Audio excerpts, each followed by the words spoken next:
La Banque centrale européenne qui s'apprête donc à remonter ses taux pour la première fois en 3 ans. Bonjour Philippine. Bonjour. Philippine Robert, journaliste au Point. Elle se réunit, la Banque centrale européenne, c'est jeudi. Christine Lagarde, qui j'ai envie de dire, a tellement préparé les marchés, et même les membres du board de la BCE aussi. On a tellement été préparés, marchés, investisseurs, journalistes, à ce tour de vis qu'on se dit qu'elle ne pourra pas faire autrement que de relever ses taux. Oui, c'est vrai que là, ce serait vraiment une très grosse surprise si elle annonçait autre chose, voire même un séisme, on peut dire. Alors pourquoi? Parce qu'il y a eu ce choc pétrolier dont vous parlez, qui a importé de l'inflation. Donc aujourd'hui, en zone euro, on est à plus de 3% d'inflation, ce qui est au-dessus de la cible de la BCE.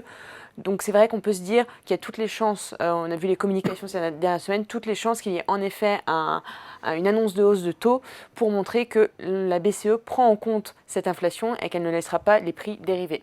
Voilà, comme elle l'avait un petit peu fait, elle n'est pas seule d'ailleurs là-dessus, parce que la Banque centrale européenne et aussi la Fed à l'époque, elle parlait finalement d'inflation transitoire, et on se dit que ce premier tour de vis, il a un caractère un petit peu préventif, pour dire finalement au marché, on prend les choses au sérieux, on ne se laisse pas déborder et on ne recommettra pas l'erreur de 2022, où elle avait elle aussi, avec la Fed, réagi tardivement. C'est un peu ça, il faut comprendre le mood et la psychologie de la BCE aujourd'hui. Oui, tout à fait. Parce qu'en comme vous le dites, en 2022, donc on avait eu la pandémie qui avait provoqué une hausse de l'inflation. Parce qu'il y avait un déséquilibre entre l'offre et la demande, il y avait eu des fermetures d'usines, etc. Et les banquiers centraux, à l'époque, avaient dit « Ne vous inquiétez pas, c'est transitoire, ça va passer, il n'y a pas besoin de remonter les taux, ça risquerait de mettre en danger la croissance de l'économie, le redémarrage après la pandémie. » Sauf qu'ils se sont trompés sur leur diagnostic, ça a duré, et en plus il y a le conflit entre la Russie et l'Ukraine qui s'est ajouté, qui a rajouté de l'huile sur le feu, et donc on est rentré dans une phase vraiment durable d'inflation avec des taux d'inflation qui atteignaient les 9% en zone euro. Donc ils ont réagi, c'est vrai, très tardivement, et certains leur ont reproché ce comportement tardif. Est-ce qu'ils ont eu tort ou raison? En tout cas, ils ne veulent pas reproduire la même erreur aujourd'hui. Éviter le retard à l'allumage. Après, il y a beaucoup d'économistes, des gens très sérieux, pas des foufous, qui disent, je pense à Ludovic Subran, que je disais, je ne sais plus dans quel, le chef économiste de Allianz, qui disait que cette première hausse de taux de la BCE n'est pas vraiment nécessaire. Et c'est vrai que c'est un argument qu'on peut entendre, Philippine. La croissance en zone euro, elle est en négatif sur le premier trimestre. Puis que je sache, la BCE n'a pas la main sur ce qui se passe dans le détroit d'Ormuz et sur le cours du pétrole. Oui, tout à fait. Ça risque Donc elle rajoute un boulet à une économie européenne qui déjà est en difficulté. Tout à fait. Alors on peut se dire que ces arguments sont parfaitement entendables et ils ont raison. Si la BCE va trop loin dans ses hausses de taux, il y a vraiment un danger sur l'économie. Ce qu'on peut se dire, c'est que la BCE se dit peut-être que là, elle joue sur le côté psychologique, sur les anticipations d'inflation, juste pour dire... en tout cas, j'ai les choses en main et on ne laissera pas les choses dériver. C'est quoi ça, les anticipations d'inflation pour le commun des mortels? C'est l'inflation à laquelle les marchés s'attendent. Et les agents économiques. Et les agents économiques. Et donc ils vont se comporter, par exemple les salariés vont demander des hausses de salaire, et c'est ça qui risque de faire entrer l'inflation dans une boucle qui fait qu'elle ne s'arrête jamais.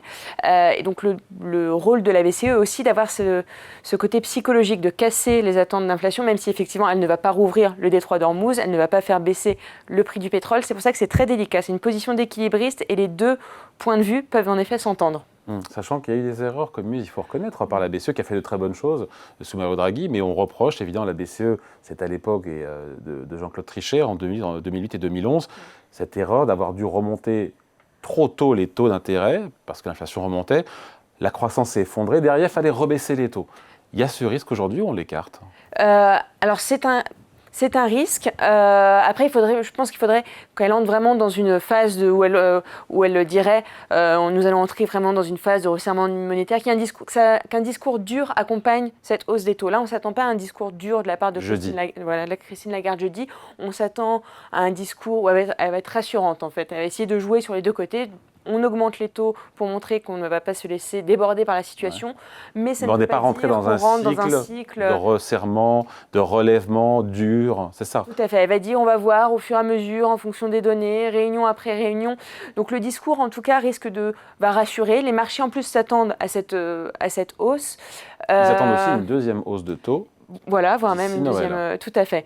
Donc on peut se dire qu'on va peut-être éviter ça. La BCE a quand même changé depuis l'époque 2008-2011 où elle était encore très influencée par la Bundesbank. Il y avait vraiment cet attachement viscéral, on défend la stabilité des prix quoi qu'il en coûte. Aujourd'hui, même si le mandat principal c'est toujours la stabilité des prix, elle regarde tout de même l'effet que ça peut avoir sur la croissance, etc. Et la BCE a quand même une position un peu différente de celle qu'elle avait en 2008 ou en 2011 parce qu'elle a appris de ses erreurs aussi. Alors justement, la question qu'on se pose, elle est d'ailleurs écrite juste en dessous, est-ce que la BCE, elle a raison ou elle a tort de monter ses taux face au choc pétrolier? On se dit quoi? Elle a raison ou elle a tort?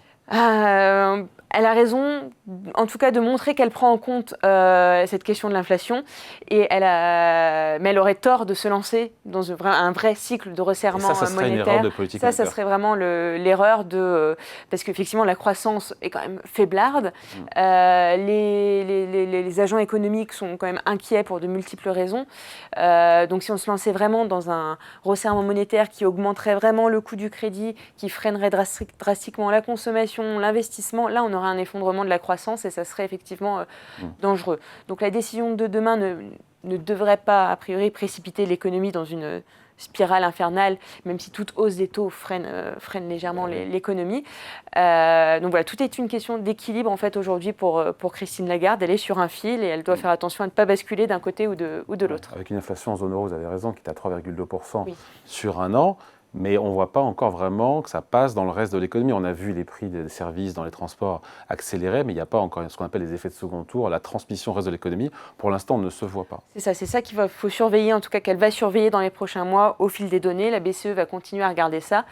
S'il n'y a pas de transmission, et notamment si la situation se règle assez rapidement, ce qu'on dit déjà depuis plusieurs semaines, mais là on espère que d'ici la fin, dans les prochaines semaines, d'ici la fin de l'été, ça se règle réellement. Le conflit